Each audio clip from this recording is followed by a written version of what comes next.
What's up, everybody? My name's Parasite. Welcome back to the Jose Mourinho Challenge with Chelsea. Today we'll be taking on West Brom in the FA Cup 5th round. Only one game in this episode, as we're going to take a look at Sporting, see how they've been doing without me, and look at a few things in the data hub as well. If we look at the league, we are currently still top. We've only played one game since last episode. We took on West Ham in the Premier League and beat them 2-0. So our streak of clean sheets continues. It is now at 8 games without conceding in all competitions. That's pretty good. So we are top of the league. We're 16 points ahead of second place Liverpool. Arsenal and Man City also on 56 points, with Liverpool and Manchester United on 55. So it is still really close behind us, but we are kind of running away with it. Sporting, unfortunately, aren't quite top of the league, but they are tied on points with Victoria Guimaraes, and they've got a much better goal difference, plus 20 goal difference over Guimaraes, who technically sit top on 62 points. But Sporting do have the 2 top goal scorers in the league, in Karna and Omar, and the 2 top assisters in the league, with Omar and Oscar Perez. So I feel pretty confident they're going to eventually win the league, just like they have the past 2 years without me. In the Champions League this year, they finished second in their group behind Manchester United, and in the first knockout round, they were drawn against Rangers. Pretty good draw for them. The first leg at home, they beat them 2-1. So now they have to travel to Scotland with only a 1-goal advantage, but they still should get through that tie. Last year, if we look at last season, they got knocked out in the first knockout round to Juventus, 2-0 on aggregate. The year before that, they beat Ajax in the first knockout round 5-3, only getting knocked out in the quarterfinal by Benfica. That's embarrassing, 2-1. So not the most success in Europe since I left, but they've done a decent job, and they've been pretty well in the league and in the League Cups. In the Taça de Portugal this year, not as much. They were knocked out in the 4th round by Belenenses. But if we look at last year, they are the holders because they beat, if I go to the final, they beat Belenenses last year 1-0 in the final. Year before that, they beat Benfica 2-0 in the final. So they've had good domestic success. They've also won the Allianz Cup this year. If we look at the past couple of years for that as well. Last year, they actually lost on penalties to Benfica. The year before that, they beat Benfica. I might have even been there when we beat Benfica. That might have been me. Not totally sure. Super Taka, they also won it this year as well. Now, if we look at their squad, there's a few familiar names, but there's been a lot of turnover since I've left. But their best player is still pretty much the same, and that's Luca Karna. On my biggest ever signing for Sporting, we decided we need to go all in if we're going to win the Champions League. And we did that, spending over $100 million on Luca Karna from Celta Vigo, 124 to be exact. And it worked, because we immediately won a Champions League with Luca Karna being one of the key players. And he is just tremendous. He is extremely good. And he's continued to be good since I left. He had an 8.12 a couple of years ago in the league. Very high rating. In the past couple of years have been pretty good as well. He is a tremendous player. I'm a little surprised he's still at Sporting. There's been a lot of interest in him, but I guess they haven't quite been able to negotiate a fee. Contract's still quite a bit left on it too, so he might be standing there for a little bit. Their second player in terms of appearances is actually a new player, Ruben Neves, one I think everyone knows. Former Wolves player, defensive midfielder. He's still pretty good at 34 years old. Physicals was never really his games. Physicals aren't very good, but they've never really been good. But those mentals, those technicals are exceptional as a deep-lying playmaker. And he's been a good player for him. Third player, one of their best players this season is Omar, who is a Brazilian striker that I think they're actually playing on the right wing for the most part. I mean, he's pretty good. I mean, he's got 19 goals and 12 assists. That's kind of ridiculous. 6'6" as well. Then another pretty good signing for them. They got Oscar Perez, who is a winger that I think was from the Real Madrid Academy. He was sold to Bayern, and then they bought him for about 32 million, which is pretty good business because he's a really good winger. Not much in terms of goal scoring, but 15 crossing, 16 passing. Really good physicals as well. It's a very, very good signing for them. And he's had a pretty good success there. 11 goals, even with his low goal scoring attributes, and 8 assists. Goalkeeper is going to be Juan Musso. Well, it was Juan Musso. I think they just recently replaced him in the January window. But he's a 37-year-old. He's the guy they bought after they sold me Giovanni Herrazzo. It was a good signing at the time. It was a pretty cheap deal, and he's pretty dang good. Then they've replaced all of their center backs as well. Obviously, they've sold Ruan, unfortunately. They've sold Bartol Franjic. They've sold Nick Cooper. I wish it would have been to me, but they sold him anyways. And they brought in Elias Machuca to be a replacement, who I just don't think is as good as any of those guys. Maybe he can kind of compete with Bartol Franjic as just a defensive player, but Franjic being a lot more creative, but I don't fully agree with what they did at center back. But another former player you might remember, Figueiredo, never quite broke through into the first team for me, but he was very close to doing so when I left. And he's been a first team player for Sporting ever since. And I mean, he's one of my favorite regions that we had, and he has just developed tremendously. He is absolutely fantastic. He can be more defensive midfielder with, good marking, good tackling, but his passing's not bad either. He's not much of a goal scorer, but, he's decently creative. He is just an exceptional all-around player. We got him on a free from Sacavinen and the very low leagues of Portugal. That was some really good business. The past couple of years, after that loan spell at Mainz, he had 28 appearances, 7.22 average rating in his first season. Didn't have the best of seasons in the Champions League, though, 6.7. But this year has been better. In the Champions League, 7 appearances, 7.06, 7.29 in the league. He is going to be a future superstar. He's already pretty close to that. Their right back is Karl-Heinz Uda, who's a pretty good German region right back. Really, really good physicals. Some really solid mentals. Technicals, not exceptional defensively or attacking-wise, but he's a solid player.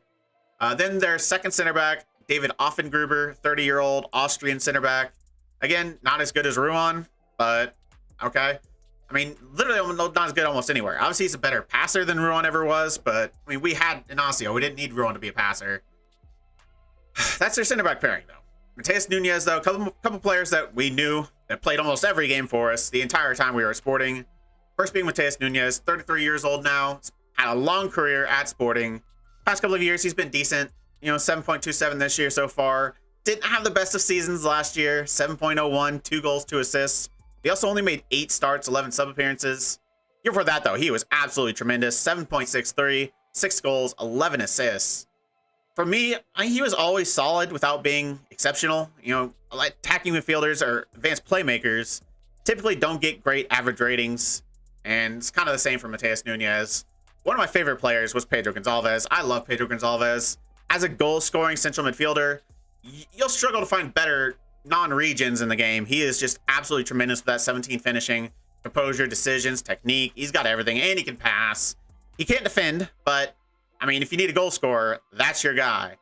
Unfortunately, he wasn't super consistent with me. He had that really good season to start off early on, 12 goals, 2 assists, and 18 appearances, 17 of them starts. That is tremendous. And in the next 3 years, he's never backed that up until he had a really good season in 2026, 2027, where he had 12 goals once again. This time 7 assists, though. And then, again, after that, kind of fell off a little bit, then had another good season, 8 goals, 8 assists. Last year for Sporting, he had 10 goals, 6 assists. This year, 6 and 5, 14 starts, 6 sub appearances. Not quite a locked-on every-game starter for them, but still playing quite a bit at 33 years old. Another center-back option is Lautaro Valenti. He's 33 as well. I think he originally was their starter, but they've kind of replaced him with, Elias Machuca and David Offengruber. Outside of that, not a lot of names we really recognize. A new signing for them in January, Alejandro Francis, can play anywhere across the back line. He's only 5'11", but he's got 12 jumping reach, so he can play center back. He's fine. Good mentals, pretty good physicals. Not exceptional. Manchester United did spend 109 million on him, though. Not sure about that one. He originally went to Tottenham, then they sold him to Leipzig for 42. He had a couple okay seasons there, and Manchester United thought, yeah, that's good enough for $109 million. All right, had a okay season and then a pretty poor season, and they sold him for 47.5. Not great business for Manchester United, but they love not doing very good business, apparently. A couple more players. They got Gabriel Pirani's a player they signed pretty early on. They didn't have wingers. They wanted to play with a wide system, so they had to bring him in. He's been okay for him. Kind of been phased out of the team this year. Their new starting goalkeeper, though, pretty good signing as well. A guy I looked at. If I didn't get Harazo, I was going to go after this guy, Alejandro Jose Sanchez. Really good attributes. I think he says he's only a 3-star player. I think he's better than that. He's obviously not as world-class as Giovanni Harazo, but he is still very good, and he's only 25 years old. 47 million from Juventus. We were looking at when he joined Juventus for 23. He never really became a first-team player for Juventus, but he's been the first team, looks like, for Sporting since they signed him, and he's done an okay job so far. Rest of their players, just a couple more notable ones. A couple older players, Diogo Jota, 35 years old, but he's still pretty good. He's just not playing. 4 starts, 11 assists. I don't know why. I feel like he's pretty good. And the same thing can be said for Francisco Trincao. He's only 32. His physicals are still really good. The rest of his attributes are amazing. And yet he's barely playing. 3 goals, 6 assists. I don't know why. He's got 4 goals in those 3 starts. So I feel like they should be starting him more. Next up, I want to take a look at some of the notable players we had at Sporting that have left the club. Some of them I sold. Some of them have been sold since I left. First is the biggest ever sale in this save. $200 million for Icelandic left back Isaac Bergman-Johansen to Manchester City. And he's been a pretty decent player for him. If we look at his ratings, they've not been exceptional. He's played a lot of left back and has not gotten above a 7 since they spent 200 million on him. And looks like he's starting to slowly be phased out as a starter. Like, he seems like he's a pretty important rotational player, but only 11 starts, 18 sub appearances last year, 9 and 13 this year. I mean, for 200 million, I think they'd expect a little bit better than what they've gotten from Isaac Bergman-Johansen. 400k a week as well, contract through 2034. So if he does leave, I would be interested. Obviously, I have a soft spot in my heart for Isaac Bergman-Johansen, the $200 million player. And then probably the most successful player since leaving Sporting, it's Gonzalo Nacio. We sold him at the very end of my tenure there to PSG. His contract was running out. He wasn't going to sign a new one. I needed to get money on him for him or let him leave on a free. And so I got 70 million from PSG. I think that's good business for a player that was for sure leaving. And he's been exceptional for PSG. As an every game starter, he's been one of their best players and probably their best defender. I'm happy to see him having success. Up next, one of my favorite players, obviously American bias and all, but Daryl Dike, really a surprise how good he actually was. He was never like a full-time starter, but he's one of the best super subs I've ever had, especially in the big occasions. If we needed a big goal, I'd bring on Daryl Dike and he'd seem to always get it. 31 years old now. He's the top goal scorer for the United States with 74 goals. He's currently at Lazio. That's where we sold him for 28.5 million. First season, he had an okay start, and then he had a pretty good second season there and third. 15 goals and then 19 goals. It looks like he's starting to slowly fall off, even though he is starting quite a bit for him. Skipping over Castros first, the other striker that we had that we bought at the same time as Daryl Dike, and we weren't confident about him either, but Alexander Sorloth were pretty good for us. I mean, his physicals are starting to fall off now at 36 years old. He's not very good anymore, but he was good for us. In the first couple of years there, he had 16 goals, 15 goals, 12 goals, double-digit goals every single season for me. In the last one, he wasn't even a full-time starter, 14 starts, 6 sub appearances. But I think that was a great signing, 24 million. Not all that was up front either. A lot of it was based on him getting goals because I didn't know if he'd be able to do it. Well, he did.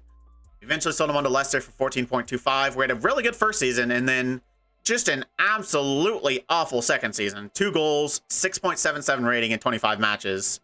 And then sold him to Sevilla for 1.7. And he had an okay season there. 8 goals in 33, not great. 2 and 11 so far this year. I think we're seeing the end of Alexander Sorloth, sadly enough. And then let's go back to Caceres, because he is my first ever signing at Sporting. We had to replace the outgoing captain of the team and Sebastian Coates, and I chose Caceres to be the replacement. Obviously, then we didn't have a super high reputation. I couldn't get the best players in the world. So I just wanted somebody with really good attributes, and that's what Caceres has. He's not much of a passer, but his mentals are solid. Low decisions is really the only thing holding him back. Physicals are solid. Only 5'11", actually, 12 jumping reach, which is good enough, but currently he's at Al Ittihad in Saudi Arabia. We sold him to West Ham for 17 million. Didn't really play much and didn't play well for them. Last couple of years for us, he didn't even play well. 6.72 in kind of his last season as a first team rotational player for some parts. After West Ham, he went to Bologna in a free where he didn't play a single game, and then they sold him to Al Ittihad for 14.5, where I think he's found his level. He's been very good there. Couple more players. First, one that never really featured a lot for me. Obviously, the first season, he was one of our key players, but since then, we kind of replaced him. He's more of a rotational guy for us. Thiago Tomas. He's currently at Feyenoord, which is, I believe, where we sold him. Yeah, 29 million to Feyenoord. Had a pretty decent couple of seasons for him, 13 goals and 10. Hadn't scored over 10 goals for us since my first full season there, where he scored 18. Was really good, even though he started pretty slow. Ever since then, he's just kind of inconsistent. He had a decent number of chances the next season, 27 appearances, only 8 goals. 20, only 6. 9, decent season there, only 17 appearances, only 7 of them starts. And then, yeah, I mean, just a solid player without being spectacular. But obviously he was there from the start, homegrown at Sporting. Happy to have him there. Then Bruno Tabata, another player that, I mean, of the players that started Sporting, he was the one that surprised me the most. When I first joined there, my first thought when looking at the squad was, yeah, I think I need to get a better guy on the wings than Bruno Tabata. I thought he'd be the outlier in the team, and he ended up being one of their best players. He led us in assists for like the first 6 or 7 years of the save. I mean, 9 assists, 14, 8, 9, 8, and that's just in the league. Then he started to slowly fade out a little bit of the team. He switched to an attacking midfielder, and he played there quite a bit, but yeah, he was always a solid player. Honestly, the average ratings are very good for a player with his attributes. I don't know how he played so well, but he did. He eventually went to Napoli on a free after I left. Played quite a bit for them in Serie A. Decent average rating, decent goals and assists, and then went to Sevilla for 950K. And even at age, how old is he now? 34. He's still having a decent season for, if I go back to him, Sevilla, where he's got 3 goals and 7 assists. 2 more players before we turn our attention back to Chelsea. And they're 2 players that have retired from football. 2 of our key players. First being Nuno Santos. He retired after being sold to Betis for about 11.5 million. Made 41 appearances for them. Retired at the age of 35. He might be one of the more disappointing players, especially of the ones that I kept around basically during my entire tenure there, or for the majority of it. I mean, I thought he was going to be so good. His attributes were exceptional, better than Bruno Tabatas, and yet he just never quite played at that same level. But he was a useful rotational guy. Could play on the wings, obviously. Trained to play as an attacking midfielder. Played a little bit of left back as well. And then probably the saddest one to see that has left the sport, and that is João Palhinha, our defensive midfielder, our rock in the defense, our captain, retired at the age of 35. Playing almost his entire career at Sporting. He only went to Belenenses, Morins, and Braga on loan spells, but he made 232 appearances for Sporting, and he started almost every single match for me. He was my main guy my entire time there as our defensive midfielder. His ratings weren't always great, but that's kind of what the life of a defensive midfielder, but I thought he was pretty exceptional for us. He never really had a bad game. And now we're back to Chelsea. I love my time at Sporting, but I've had a lot of fun here at Chelsea as well. And if we're looking at the data hub, starting with the team analytics, in terms of actually goal scoring, we've been in a pretty good spot without being, standout. I would say we're probably the best team in terms of goal scoring, but we don't really stand out from the rest significantly in most areas other than probably cross completion. But where we do stand out is defensively, and it is stark. Defensive efficiency, I'm going to expand this one. We are in a league of our own. That is how much better we are defensively than every other team in the league. I think I'm doing Jose Mourinho proud here because that is crazy. A opposition conversion rate of under 6%. The next lowest is like 9.5%, and that's Everton, Norwich, and West Ham. The next, big top 4 team is around Manchester United and Liverpool at around 10, almost 11%. And we're below 6. That is very significant. And the rest of our defensive numbers kind of back that up as well. We have the best tackling 1 ratio in the entire league. And we have the best aerial ratio, headers 1 ratio in the entire league as well. A lot of that comes down to a really good defense, but included in that is exceptional goalkeeper performances. Giovanni Herrazzo has by a margin been the best goalkeeper in the league. Obviously, he's had a few games where I've been frustrated that he hasn't been able to make like a single save, but on the whole, a save percentage of around 86, 87%. The next highest being 81 or so, 80, 81%. And on top of that, expected goals prevented, one of the highest in the league as well. Only Kelleher ahead of him. He's got, 7.5 expected goals prevented on top of the best save percentage. He is world-class, best goalkeeper in the world. Now, if we skip over to our midfielders, I think we've got a lot from our midfielders this season. We start with the key pass numbers. Guilherme Santos actually leads the team, and is one of the highest in the entire league in terms of key passes per 90, nearly 5. Much higher than guys like Mason Mount and Elias Moriba, who you would expect to be a lot higher in this list. Also, Mike Fromm, really low, the lowest in the team, but he has been our best goal scorer from the midfield. The shots on target per 90, the highest in the team, and the expected goals per shot, the highest in the team. And again, one of the highest in the entire league. Moriba up there in a decent spot as well, as is Guilherme Santos. From these targets, so far he's looked pretty good. Mason Mount, he would like to be higher. That's kind of his thing, being a goal scorer. He's not the best creator, can't dribble. He's there to score goals, and he's not quite done it this year. But if we look at the actual scoring, we looked at shooting, now it's scoring. Mike Fromm, just head and shoulders above everyone else. Expected goals per 90, very high, highest in the league. And Moriba, though, pretty close. He's had a decent season as well. Played a lot as the advanced playmaker, not Mike Fromm almost exclusively as a sentiment on attack. I think that's part of it, but you would like to see Mariba's, key passes per 90 be higher since he's playing as that playmaker, but Mason Mount, pretty low here. Guilherme Santos, looked pretty good in the last couple of analytics. Not as good in this one. Expected goals per 90, kind of low. But it's not just our midfielders getting the goals. Bruno Thiago's done a pretty good job of that as well. As our most prolific attacking goal scorer. Goals per 90, pretty high up there. Around 1 or so. Expected goals per 90, pretty high as well. Got a couple of guys ahead of him. Jasper Downs, probably hasn't played as many games. I don't know. I think he's at Aston Villa. Judson Sabel, a former Chelsea player. I think he's at Arsenal and having a tremendous season. And then Obviously, the standout is Erling Haaland, who's just having one of the best seasons in Premier League history. But I'm pretty happy with what we're getting from Bruno Thiago. Not as much from our wingers. I would like them to be higher. Yeremy Pino, pretty low down on here. I mean, Kai Havertz, just basically non-existent. He has barely any goals, and his expected goals aren't much better. He's had a really, really poor season. Vidovic, in a pretty decent spot. It's kind of guy that's been a little bit of a rotational guy recently. But we said, you know, that we didn't really love Yeremy Pino's goal contributions, but his assisting and everything like that, key passes, has been amazing. The best in the league. He is our most creative player in the attack. His key passes per 90 are over 6. His assists per 90 are very high as well, some of the best in the league. So he's not had as good of a season as a goal scorer, but he has been a tremendous creator. Kai Havertz in a better spot, obviously, but he needs to be scoring more goals. Vidovic, more creative and a better goal scorer than Kai Havertz. I mean, until things change, Vidovic might be my starting right winger. But now when it comes to our squad for this West Brom match, we are going to start Kai Havertz on the right wing. But that's pretty much just because Vidovic is injured. He's got a little bit of a knock. He's going to be out for 5 days. Can't really play this match. Otherwise, if he was healthy, he probably would have played this match. Sesko is going to start up top. Bruno Thiago also coming off a little bit of a knock. Recommended 75 minutes. Not fully fit. So I'm going to trust Sesko up top. Pino on the left wing. Moriba and Mike Fromm in the middle. It's kind of our starting pairing right now. Kessie is going to start in defensive midfield. Camavinga has got to worry for yellow card accumulation. I don't really want him to get suspended after this match and then not be able to play in the quarterfinal against what's likely to be a better team. So I'm going to go with Kessie today. Ruggeri's going to start left back. Him and Mark Rutten both have a yellow card accumulation. And if I had to get one set like couldn't play, it'd probably be Ruggeri. Mark Rutten's been pretty good for us, even though Ruggeri has, you know, stepped up his game after a pretty slow start. Center backs are going to be Badiashile and Mancini. Just going to give Suarez a little bit of a rest. Heavy match load. Mancini's been great for us. Right back's going to be Reece James. Goalkeeper's going to be Horazzo. On the bench, that leaves Lewis Nielsen, Mark Rutten, Camavinga, Guilherme Santos, Mason Mount, Zvonarek, and Bruno Thiago. Fortunately, we are at home, and we're taking on a West Brom team that we should comfortably be able to beat at home.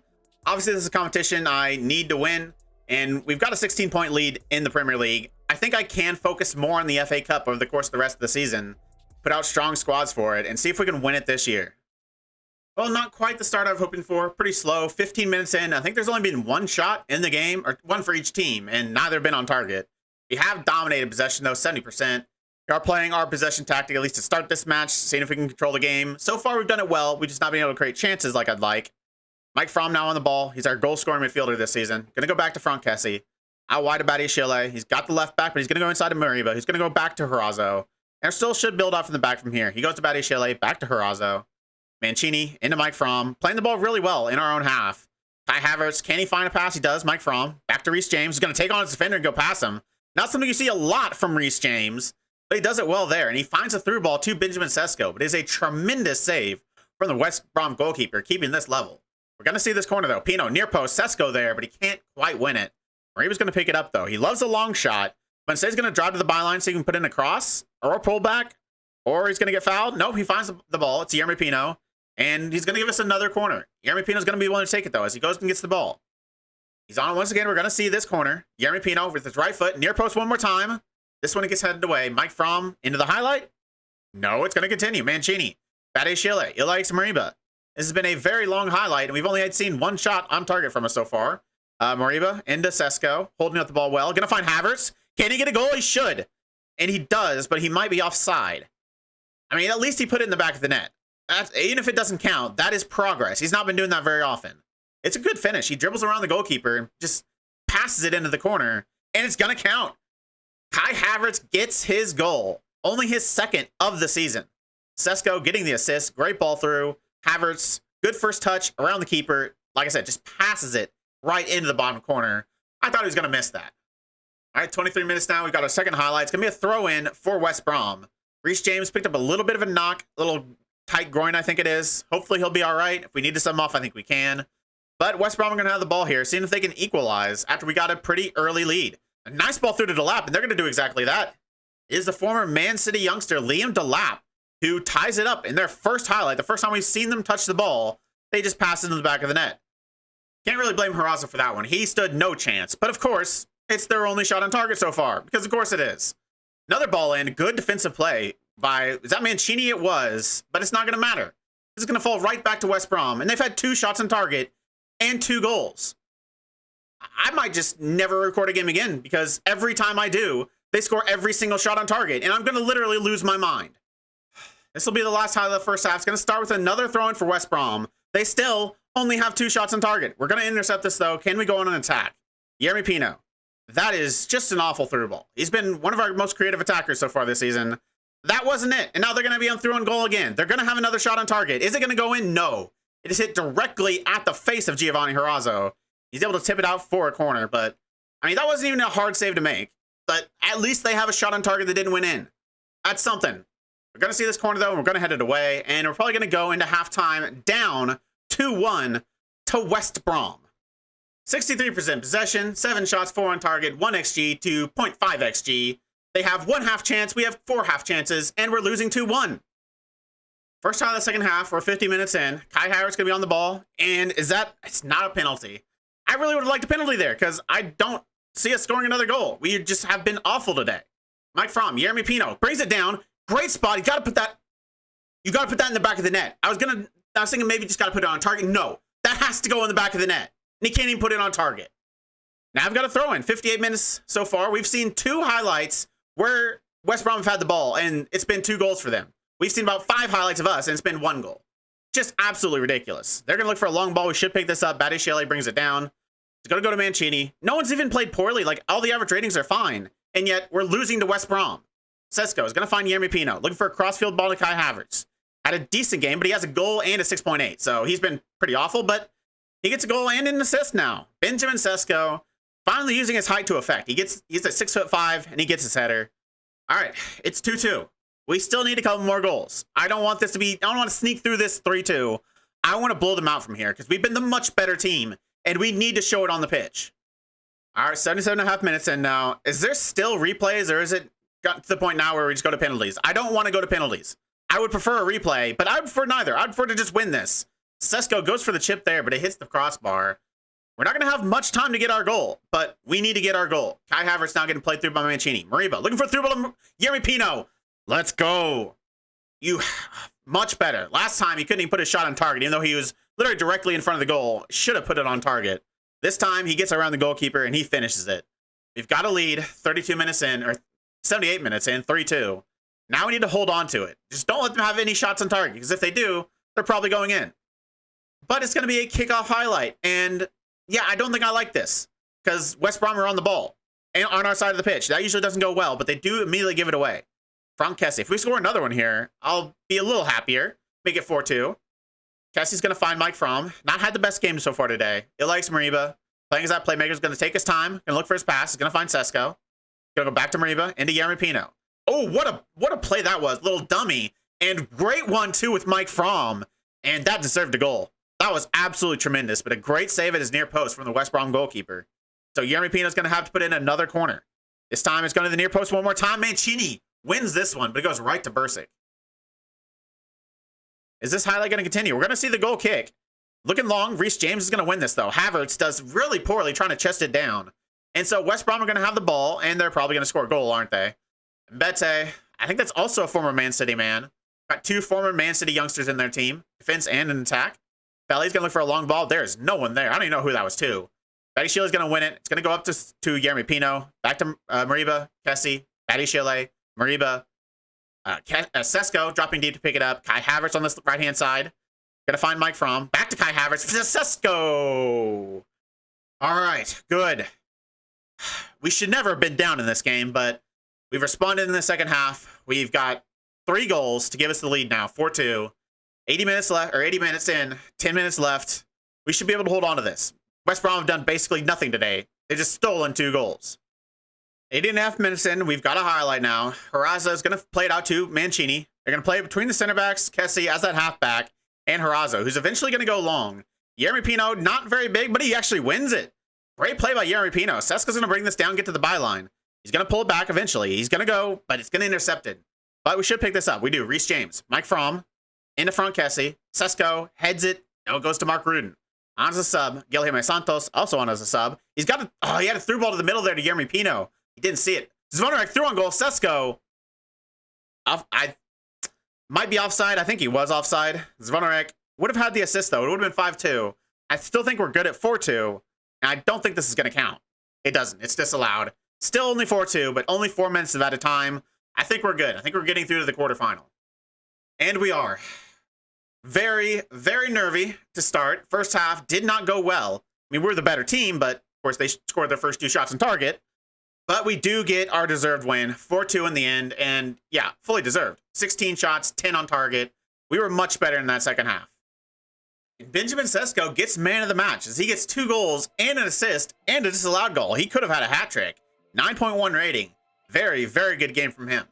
He's a little inconsistent during our time at Sporting. He had a couple of really good seasons to start on. Then when he went to 2 up top, he kind of fell off a little bit. He became a little bit more of a creator. That 15 assist season. His first season at Chelsea, first 2 seasons really, didn't have the best of seasons.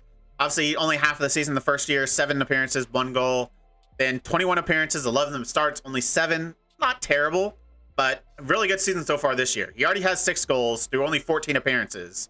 7.18 average rating. Actually a little bit lower, but I feel like he's done really well. I feel like if we have to have somebody else start up top, Roberto Thiago's not fit, or just needed a little bit of rotation, a little bit of rest, I kind of trust Sesko to come in there and do a good job, and he did that today. Draw for the quarterfinals in a few days. We're going to show that to end this episode, but first we're going to look at the teams that we might be able to get. All the games have been played. Obviously, we beat West Brom. QPR beat Sunderland on penalties, so obviously there is penalties in the 5th round. And QPR, I'm sure, in the championship now. Yep, they're through. So there's a championship team in the quarterfinal. Everton beat Newcastle. Reading beat Birmingham in a championship battle as well. So 2nd championship team in there. 4-0 win for Reading. Aston Villa beats Burnley by 1 goal. Brentford beats Arsenal. That's big. Arsenal get knocked out. And Brentford are like bottom of the Premier League. That's pretty good. Man City, though, do beat Fulham. And Liverpool do beat Crystal Palace. So honestly, there's 2 really tough games in there. 2 championship sides as well, but we know we don't get championship teams, so it's probably going to be one of the Premier League teams. I mean, knowing our luck, it's probably going to be Man City. Liverpool will have to get an easy draw. That's what always happens with Liverpool, so probably, I'm calling it right now, we're going to get Man City. All right, it's time for the draw for the FA Cup quarterfinal. Obviously, that result against West Brom means that our run of clean sheets is over. It ends at 8 consecutive games. I'll take it, even though kind of annoying. It's ended by 2 shots on target by West Brom. But who we're going to get in the FA Cup? Probably Man City. First out of the hat is going to be Brentford. I mean, I'd take them, obviously. They're bottom of the Premier League. If we're going to get a Premier League team, that's the one to get. The rest of them are pretty good. Aston Villa having a good season. Everton having a decent season. And then, obviously, Man City and Liverpool are a little good. They're going to get QPR. Obviously, that's annoying.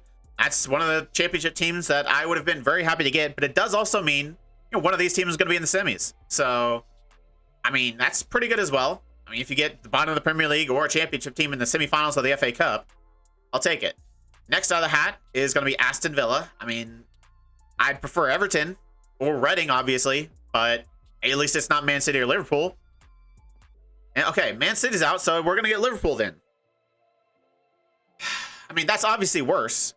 Like, I'm so tired of playing Liverpool, but Liverpool usually also get easy draws, which is why I didn't think we'd actually get them. But all right, up next, Reading. Yeah, I want Reading. Please, give me Reading, and then give me Brentford or QPR in the semifinal. And everything will be hunky-dory. But this is probably going to be Everton, isn't it? I feel like it's greater than a 50% chance that this is Everton. Okay, baby. Yes. Thank you. We finally get a good draw. We're going to take on Reading in the FA Cup quarterfinal, which means Liverpool are going to play Everton. I mean, that's just perfect. Freaking derby in the FA Cup quarterfinal. Hopefully Everton can do us a little bit of a favor and knock out Liverpool. But that is the draw. So Man City take on Aston Villa. I mean, that's not going to be easy for Man City.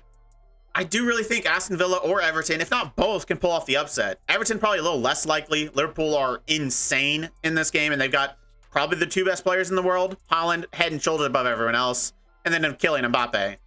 But I do think Aston Villa can pull off that upset. But, I mean, if there's one team I want to pull off the upset, obviously it's Everton. Liverpool are one of the best, if not the best team in the game. So if I can get them knocked out and not have to play them again, I'd love that. But I'd also like the semifinal, if we get through, to be Brentford or QPR. Set us up well to get to the final. And then, first ever FA Cup final, anything can happen. That Reading match is not too far away. It's going to be the end of March. They're obviously going to show that in next episode. The other game, I was kind of deciding between like Lille and Liverpool. Obviously, Liverpool the better team, better matchup. But I mean, Lille in the Champions League, we do have a 3-0 lead after the away leg. But I feel like we played Liverpool like 50 times in this save. I am tired of playing Liverpool, and we've got a 16-point lead. even if we lose that match, we're still in a really good spot. It's no normal first versus second in the Premier League. So I do think next episode, I'm going to go back for Lille and Reading. If, you know, we absolutely collapse in this Lille game and it comes like competitive and everything like that, I would hate to not show it. So playing on the side of caution, I think I'm going to come back for Lille in the second leg of the first knockout round, and then Reading away from home in the FA Cup quarterfinal. If you made it this far, why don't you like the video, subscribe, and click the bell? The links to all my socials and my Twitch are in the description. I really appreciate all your support. Thank you all for joining me, and I'll see you next time.